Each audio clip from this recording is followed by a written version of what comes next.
भारत ने सेमीकंडक्टर के क्षेत्र में एक बड़ी उपलब्धि हासिल की है।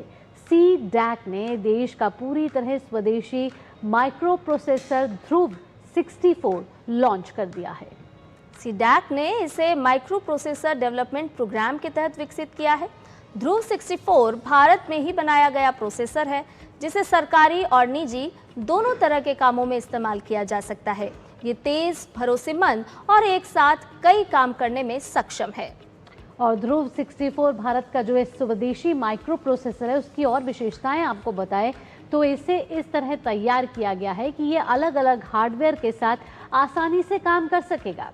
ये प्रोसेसर की और आपको बातें बताएं तो 5G नेटवर्क, गाड़ियों के इलेक्ट्रॉनिक सिस्टम, घरेलू इलेक्ट्रॉनिक सामान, फैक्ट्रियों की मशीनों और साथ ही साथ इंटरनेट ऑफ थिंग्स जैसे क्षेत्रों में इसको इस्तेमाल किया जा सकता है। और इससे भारत को विदेशों से प्रोसेसर मंगवाने पर निर्भरता कम होगी और मदद मिलेगी। भारत दुनिया में बनने वाले करीब 20% माइक्रो प्रोसेसर का इस्तेमाल करता है और ऐसे में ध्रुव 64 देश के स्टार्टअप्स, कॉलेजेस और उद्योगों को एक स्वदेशी प्लेटफॉर्म देगा, जिस पर वो कम खर्च में नए प्रोडक्ट बनाएंगे और जांच सकेंगे।